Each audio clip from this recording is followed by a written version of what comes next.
অষ্টম শ্রেণীর শিক্ষার্থী বন্ধুরা, কেমন আছো তোমরা? আশা করি ভালো আছো। দীর্ঘ বিরতির পর আমরা আবারও উইনার লার্নিং পয়েন্টের ডিজিটাল ক্লাসরুমে এসে উপস্থিত হয়েছি। তোমরা ইতোমধ্যেই আমাদের বেশ কিছু লেকচার দেখে ফেলেছো, বিশেষ করে প্রথম অধ্যায় এবং দ্বিতীয় অধ্যায়েরও একটা লেকচার দেওয়া ছিল। যথারীতি আমরা আজকে দ্বিতীয় অধ্যায়ের সেকেন্ড লেকচারটা শুনব। আজকের লেকচারে আমরা মুনাফা সংক্রান্ত বিষয়টা জানব। তো তার আগে আমরা একটা ঘটনা পড়ে আসি মুনাফা জানতে হলে। ঘটনাটা হচ্ছে এরকম, ধরো রাইসা নামে একটা মেয়ে, রাইসা কিন্তু আমার মেয়ের নাম। রাইসা নামে একটা মেয়ে ঈদে সালামি পেয়েছে 100 টাকা। সালামি পেয়েছে 100 টাকা। এখন তার কাছে আরো অনেক টাকা রয়েছে। সে দাদুর কাছ থেকে 100 টাকা সালামি পেয়েছে। তার কাছে আরো অনেক টাকা রয়েছে যেটা সে খরচ করতে পারবে। এই টাকাটা সে খরচ করবে না। তখন এই টাকাটা সে কি করবে? এই টাকাটা সে কোনো একটা ব্যাংকে গিয়ে জমা দিবে। স্বাভাবিকভাবে সে সোনালী ব্যাংকে যাবে। সোনালী ব্যাংকে গিয়ে সে 100 টাকা জমা রাখবে।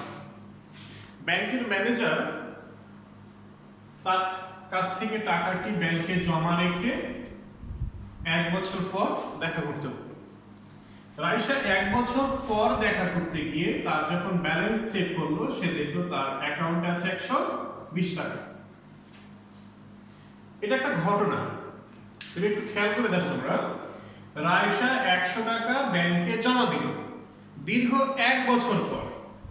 দীর্ঘ 1 বছর পর তার অ্যাকাউন্টে টাকা জমা হলো 120 টাকা। এখন এই 120 টাকার মধ্যে অতিরিক্ত সে কত টাকা পেয়েছে? সে অতিরিক্ত পেয়েছে 20 টাকা।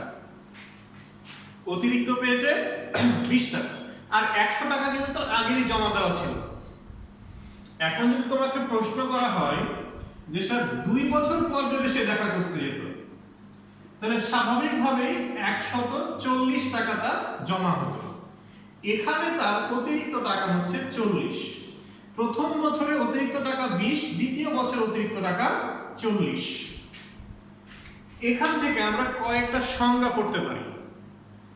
দেখো, ব্যাংকে টাকা রাখলো, ব্যাংকে যে টাকাটা জমা রাখলো বা কোনো কারবারে যে টাকাটা ইনভেস্ট করা হয়, সেটাই হচ্ছে তার মূলধন বা আসল।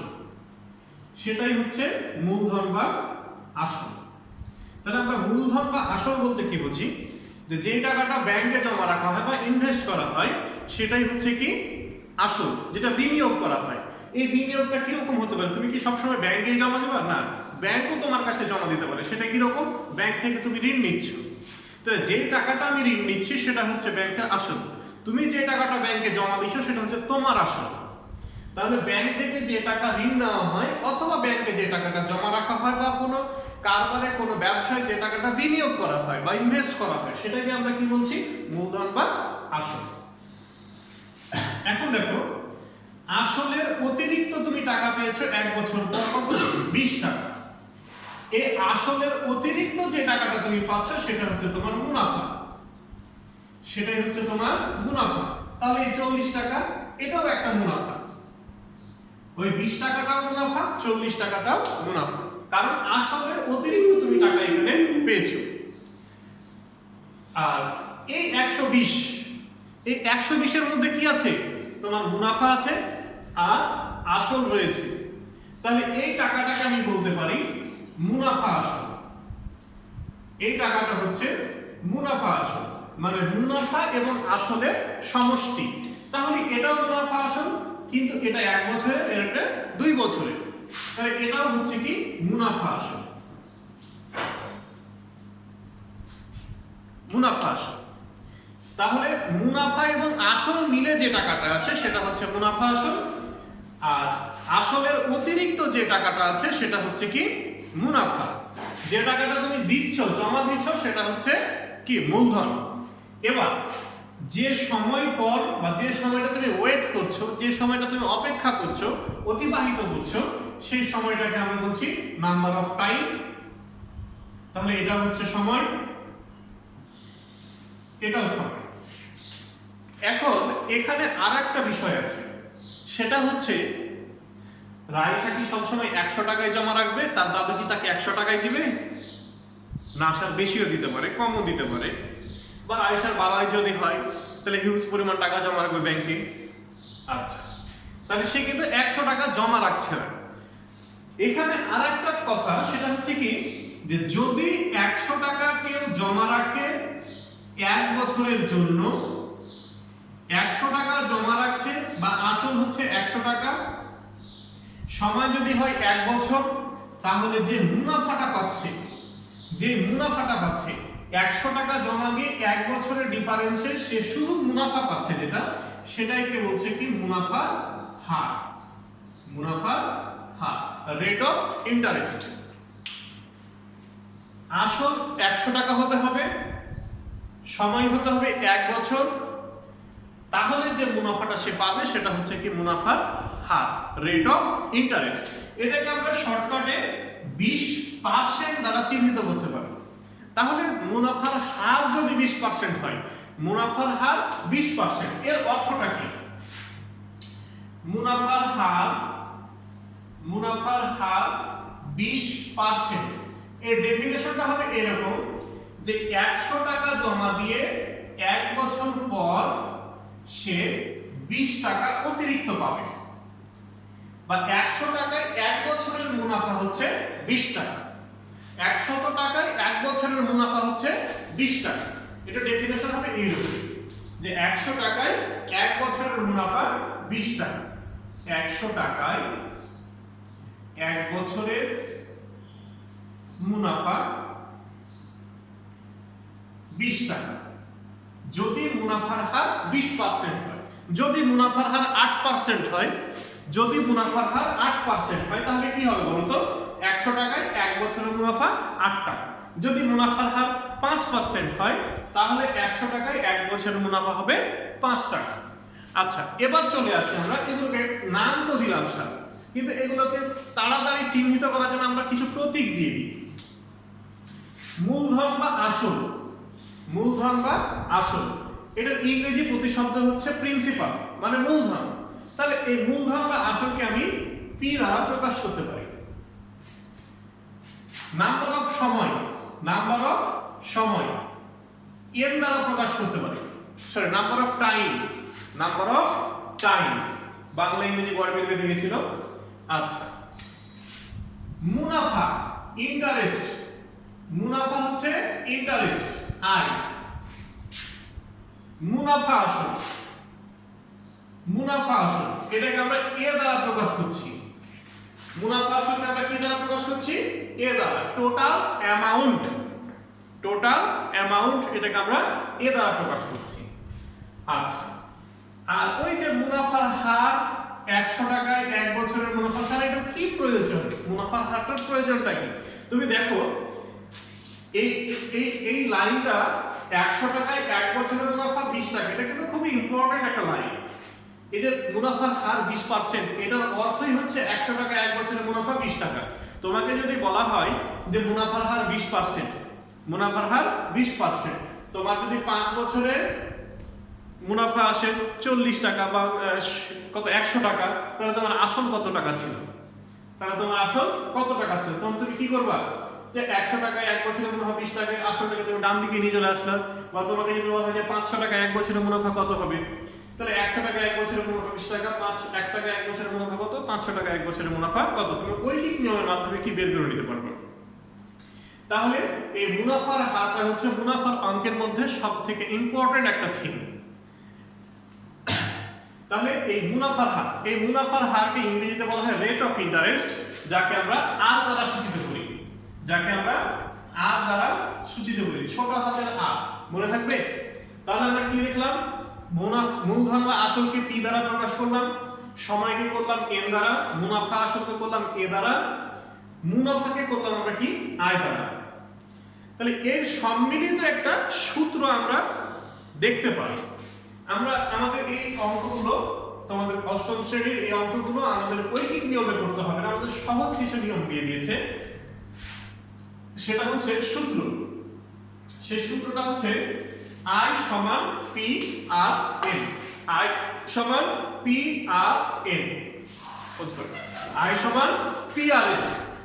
আমরা বলছিলাম I সমান P আর একটা সূত্র। তো আমরা দেখে নিই যে আমরা আসল বা মূলধনকে কি দ্বারা প্রকাশ করছি? P দ্বারা, সময়কে প্রকাশ করছি N দ্বারা, মুনাফাকে প্রকাশ করছি I দ্বারা, মুনাফার হারকে প্রকাশ করছি R দ্বারা। মুনাফা আসল সমান A। মুনাফা আসল সমান A। আচ্ছা, তাহলে বেসিক একটা সূত্র, সেটা হচ্ছে কি I সমান P N R। এই P N R এদের মাঝে সম্পর্ক কি? গুণ। P N R এদের মধ্যে সম্পর্ক হচ্ছে গুণ, P into N into R। আচ্ছা, এটাকে আমরা একটু মডিফাই করে নিতে পারবো। কিভাবে মডিফাই করতে পারবো? সাপোজ তোমার কাছে I এর মান দেওয়া আছে, P এর মান দেওয়া আছে, R এর মান দেওয়া আছে, তোমার N এর মান প্রয়োজন। তখন তুমি কি করছো? N সমান I ভাগ P R। তোমার কাছে I P N দেওয়া আছে, R এর মান চেয়েছে, তখন তুমি কি করবা? I ভাগ P N।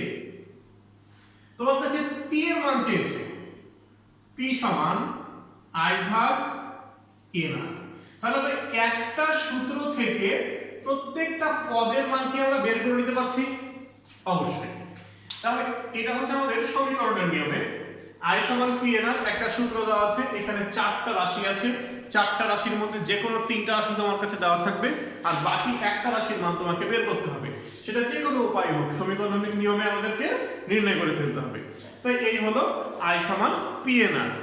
আর একটা সূত্র আমরা শিখব, সেটা হচ্ছে মুনাফা আসল। মুনাফা আসল।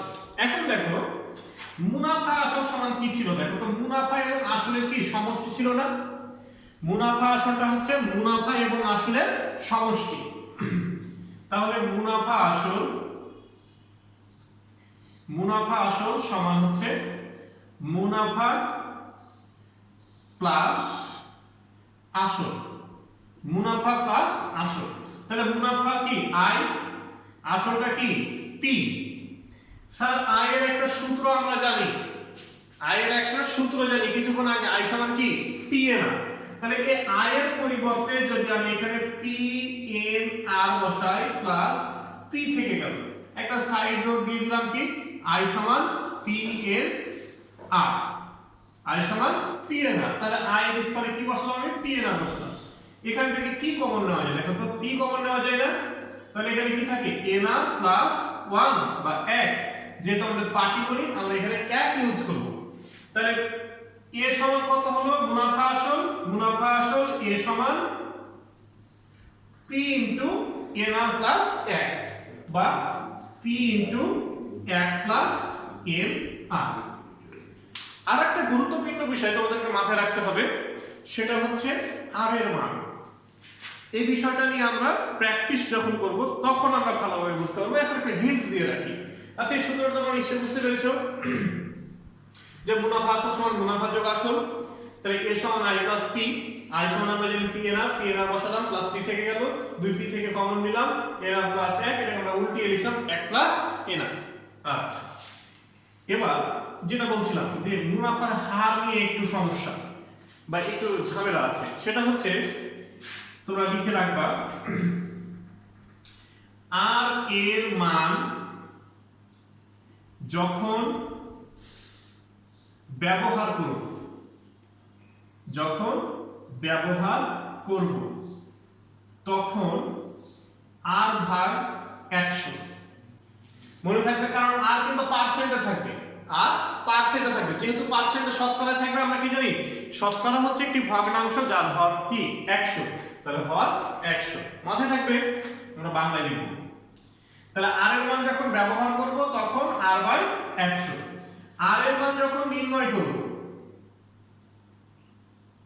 R এর মান যখন নির্ণয় করব তখন R গুণ 100%। আমি যখন R এর মানটা নির্ণয় করব তখন কি করব? 100% গুণ করে দেব। কেমন? R এর মান যখন গুণ করে দেবো। তো এই হচ্ছে তোমাদের সূত্র। আমরা সামনের ক্লাসে প্র্যাকটিস করব, তখন এই বিষয়টা আমরা আরো ক্লিয়ার হয়ে যাব। তো সেই পর্যন্ত ভালো থাকো, সুস্থ থাকো, আল্লাহ হাফেজ।